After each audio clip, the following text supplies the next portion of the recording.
अस्सलाम वालेकुम दोस्तों। आज से तकरीबन 4,500 कबल मिस्र में एक ऐसा अजूबा तामीर किया गया जो आज भी इंसानों को हैरत में डालता है। ग्रेट पिरामिड ऑफ गीज़ा, जो 147 मीटर की बुलंदी पर कायम है, तकरीबन 4,000 साल तक इंसानों की बनाई हुई सबसे बुलंद इमारत रहा। इसे बनाने के लिए जिन भारी पत्थरों का इस्तेमाल किया गया, इनका कुल वज़न लगभग 6 मिलियन टन है। इसका मवाजना करें आज की सबसे बुलंद इमारत बुर्ज खलीफा से, जिसका वज़न सिर्फ 5 लाख टन है। सबसे हैरानकुन बात यह है कि इस दौर में ना क्रेनें थीं, ना बुलडोज़र, ना कोई जदीद टेक्नोलॉजी, हत्ता कि पहिया भी नहीं। फिर भी उन्होंने एक ऐसी यादगार बनाई जो आज तक कायम है। सोचें, 4,500 साल तक कोई इमारत खड़ी रहे, तपती धूप, तूफानों, बारिशों और मौसम की तबाही के बावजूद। दुनिया में कोई और ऐसी कदीम और अजीम इमारत नहीं जो इतना अरसा बरकरार रही हो। तो आखिर ये सब कैसे मुमकिन हुआ? आए आज की इस वीडियो में ग्रेट पिरामिड के राज को समझने की कोशिश करते हैं। दोस्तों, तारीख में जितना पीछे जाते हैं इतना ही मुश्किल होता है ये जानना कि क्या हुआ, कैसे हुआ और कब हुआ। अंदाजों के मुताबिक ग्रेट पिरामिड ऑफ गीज़ा 2560 कबल मसीह में तामीर किया गया, फिरौन खुफू के दौर में। कदीम मिस्र के बादशाहों को हम फिरौन कहते हैं। खुफू के बारे में ज़्यादा मालूमात नहीं, बस इतना बता सकते हैं कि वो चौथी सल्तनत के दूसरे फिरौन थे। इनके दौरे हुकूमत की मुद्दत पर भी मौरखीन में इख्तलाफ है। कोई 23 साल कहता है, कोई 34, तो कोई 60 साल से ज़्यादा का अरसा बताता है। ये पिरामिड दरियाए नील के मगरबी किनारे पर वाक़या है। तस्वीर और वीडियोस में आप देखेंगे कि ये अकेला पिरामिड नहीं, बल्कि इसके साथ 2 और पिरामिड्स भी हैं। इन तीनों में सबसे बुलंद ग्रेट पिरामिड ऑफ गीज़ा है, जिसे पिरामिड ऑफ खुफू भी कहते हैं। इससे छोटा खाफरे का पिरामिड है, जो मिस्र का दूसरा सबसे बड़ा पिरामिड है और कहा जाता है कि खुफू के बेटे खाफरे ने बनवाया। तीसरा और सबसे छोटा मिंकावरे का पिरामिड है, जो खाफरे के बेटे से मंसूब है। इस दौर में ये इकलौते आसार नहीं बने, अजीम कई तदफीनी मकाबिर और छोटे पिरामिड भी तामीर हुए। कुल मिलाकर मिस्र में 118 पिरामिड्स हैं, मुख्तलिफ अशकाल और मुख्तलिफ साइज़ेस के। इनमें से कई मौसम की तबाही से मलबे में तब्दील हो चुके हैं, लेकिन चंद ही अच्छी हालत में बाकी हैं, जिनमें ग्रेट पिरामिड ऑफ गीज़ा सबसे नुमाया है। इन पिरामिड्स की तामीर का मकसद क्या था? वही जो अक्सर कदीम यादगारों के पीछे होता है। ये फिरौनों के लिए मकबरे थे, जहां इन्हें दफन किया जाता था। कदीम मिस्री आखिरत पर यकीन रखते थे। इनका मानना था कि मौत के बाद ज़िंदगी ख़त्म नहीं होती, बल्कि रूह ज़ेर ज़मीन दुनिया में चली जाती है, जहां देवता इसका फैसला करते हैं। नेक लोगों की रूह हमेशा के लिए आखिरत में रहती है। इस आखिरत की तैयारी के लिए फिरौन अपनी ज़िंदगी में मकबरे बनवाते, जिनमें खाना, खजाना, ज़ेवरात, फर्नीचर और कपड़े रखे जाते। मरने के बाद इनकी लाशों को मम्मी बनाकर लकड़ी या पत्थर के ताबूतों में रखा जाता था। सवाल यह है कि हमें कैसे पता कि पिरामिड्स इसी मकसद के लिए बने? इसकी 2 अहम वजूहात हैं। पहली, कदीम ताबूतों और पिरामिड्स पर मिलने वाली तहरीरों से ये वाज़ेह होता है कि वो क्या करते थे। दूसरी, मिस्र और सूडान में पाए जाने वाले ज़्यादातर पिरामिड्स को मकबरों के तौर पर ही इस्तेमाल किया गया।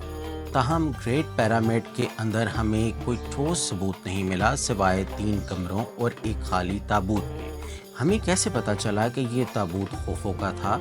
इसलिए कुछ लोग मुतबादिल नज़रियात पेश करते हैं। एक मशहूर नज़रिया ये है कि ये पिरामिड एक पावर प्लांट था, जिससे बिजली बनाई जाती थी। इस नज़रिए के हामी कहते हैं कि कदीम मिस्री टेक्नोलॉजी में बहुत तरक्की कर चुके थे और उन्होंने बिजली ईजाद कर ली थी। इसके सबूत के तौर पर कुछ कदीम मिस्री फनपारों को पेश किया जाता है, जिनमें कुछ लोगों को लगता है कि बल्ब दिखाया गया है। लेकिन हकीकत यह है कि अगर बल्ब इस दौर में होता तो इसका कोई ना कोई और सबूत ज़रूर मिलता। یہ فن پارے دراصل مصری دیومالائی کہانیوں کی عکاسی کرتے ہیں۔ ایک اور نظریہ یہ ہے کہ یہ پیرامڈ اناج ذخیرہ کرنے کا گودام تھا۔ یہ نظریہ ایک امریکی سیاستدان نے پیش کیا، لیکن آثار قدیمہ کے ماہرین اس سے متفق نہیں۔ وہ کہتے ہیں کہ یہ فرعونوں کے مقبرے تھے، کیونکہ اس دور میں لوگوں کا ماننا تھا کہ جتنا شاندار مقبرہ ہوگا اتنی ہی بہتر آخرت ہوگی۔ اب سب سے بڑا سوال، یہ پیرامڈ بنائے کیسے گئے؟ یہ اس عجوبے کا سب سے بڑا راز ہے۔ اس دور میں بغیر مشینوں، بغیر پہیوں کے 147 میٹر بلند عمارت بنانا، جس کے پتھر 2.5 سے 80 ٹن تک وزنی ہیں، کیسے ممکن ہوا؟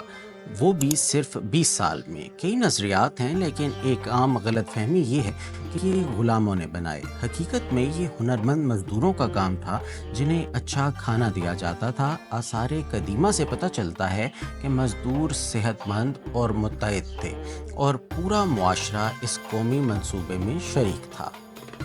تقریباً 20 سے 30 ہزار مزدوروں نے 10 گھنٹے روزانہ کام کیا۔ تعمیراتی مواد میں 5.5 ملین ٹن چونے کا پتھر، 8,000 ٹن گرینائٹ اور 5 لاکھ ٹن مارٹر استعمال ہوا۔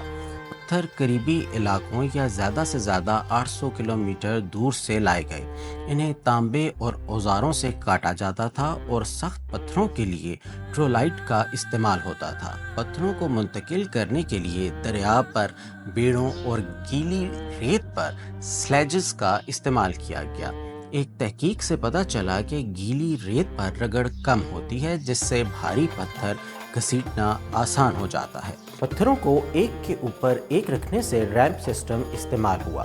2015 میں 4500 سال پرانا لکڑی کا ریمپ دریافت ہوا، جو اس سسٹم کی حمایت کرتا ہے۔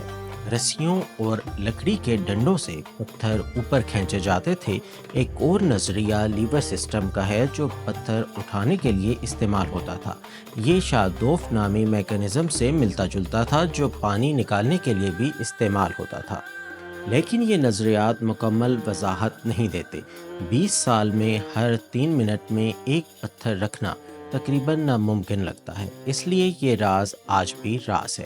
ابتدائی تہوں میں بغیر مارٹر کے پتھر رکھے گئے، لیکن اوپری تہوں میں مارٹر نے استحکام دیا، جس کی بدولت یہ پیرامڈ ہزاروں سال سے قائم ہے۔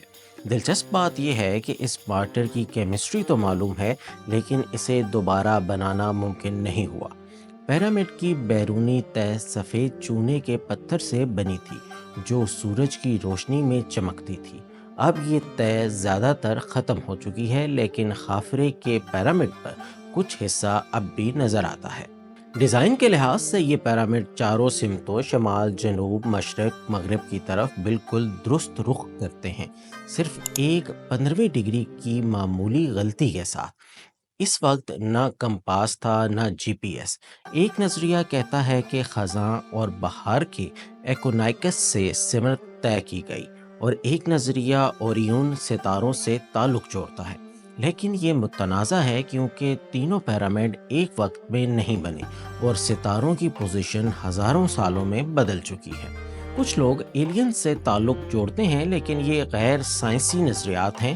جب ٹھوس ثبوت نہ ہو تو انسان پیٹرن ڈھونڈنے لگتا ہے۔ بہتر یہ ہے کہ ہم تسلیم کریں کہ ہمیں سب کچھ معلوم نہیں۔ مستقبل میں آثار قدیمہ کے ماہرین شاید ان رازوں سے پردہ اٹھا سکیں۔ آپ کے قیمتی وقت کا بہت شکریہ۔